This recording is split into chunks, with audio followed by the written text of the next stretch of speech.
আপনারা সবাই খুব ভালো আছেন, আমরাও খুব ভালো আছি। বাট আমার গলা একটু বসে আছে, আমার প্রচণ্ড ঠান্ডা লেগেছে। তো জানি না কীভাবে ঠিক হবে, কতদিন ধরে তো চলছেই এরকম আছেন। তো চলুন আজকে দিনটা এভাবেই শুরু করা যাক। মেনু হলো মোচা চিংড়ি। চলুন আপনাদের সাথে রেসিপিটা শেয়ার করে নিই। তো কড়ায় তেল গরম হয়ে গেছে, দিয়ে দিলাম শুকনো লঙ্কা আর তেজপাতা ফোড়ন। আর এখানে মোচা আর আলু সেদ্ধ করে রেখেছি, চিংড়িও এখানে ভেজে রেখেছি। এবার দিয়ে দিচ্ছি গোটা জিরে ফোড়নে, দিয়ে এবার দিচ্ছি আদা বাটা, দিয়ে ভালো করে নাড়াচাড়া করে নিচ্ছি। আদা ভীষণ ছিটকায়, একটু সাবধানে করবেন। তারপরে দিয়ে দিলাম টমেটো কুচি, তারপরে টমেটোকে আগে আদার সাথে ভালো করে নেড়েচেড়ে নিলাম। এবার দিয়ে দিচ্ছি সামান্য স্বাদ মতো নুন, হলুদ, লঙ্কার গুঁড়ো, জিরের গুঁড়ো, চিনি দিয়ে ভালো করে মশলাটা কষিয়ে নিলাম। দিয়ে দিলাম সামান্য একটু জল, যাতে মশলাটা ধরে না যায়। এরপরে সেদ্ধ করে রাখা আলু আর মোচাটাকে একসাথে তুলে দিলাম কড়াই, দিয়ে ভালো করে নাড়াচাড়া করে নিচ্ছি। করে নিয়ে এবার ভাজা চিংড়ি মাছটা দিয়ে দিলাম, দিয়ে আরও একবার চিংড়ি মাছটাকে মোচার সাথে ভালো করে নেড়েচেড়ে নিচ্ছি।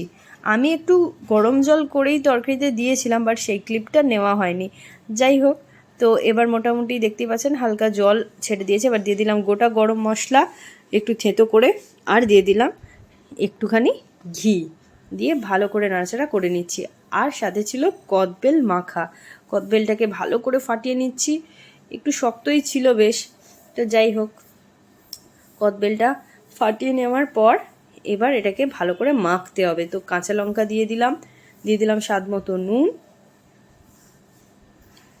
তারপরে দিয়ে দিচ্ছি একটু বিট নুন, চিনি, একটু কাঁচা তেল দিয়ে ভালো করে এটাকে এবার মেখে নেব। তো যাই হোক, ভালো করে এটা মাখছি। আপনাদের কার কার কদবেল খেতে ভালো লাগে অবশ্যই কিন্তু জানাবেন। শীত পড়তে না পড়তেই বাজারে কিন্তু কদবেল আসা শুরু হয়ে গেছে। আমার তো বেশ ভালোই লাগে, ঝাল ঝাল কদবেল মাখা, মুখে বেশ রুচিও ফেরে। কিন্তু এই টাইমে যেহেতু সর্দি কাশির একটা ব্যাপার থাকে, তাই কদবেল কিন্তু মুখের রুচি ফেরায়। এখন আমি আর বাপি একটু বেরোচ্ছি, এখন বাজে পুরো 4টে। তো চলুন দেখা যাক কোথায় যাই। আমি আর বাপি একটু বেরিয়েছিলাম, চলে গেছিলাম গড়িয়াহাট। একটা জিনিস আমরা পারচেস করেছি, বাট সেটা আমরা রিসিভ করিনি। সেটা আমরা ধানতেরাসের দিন রিসিভ করব, আর আপনাদের সাথে অবশ্যই শেয়ার করব।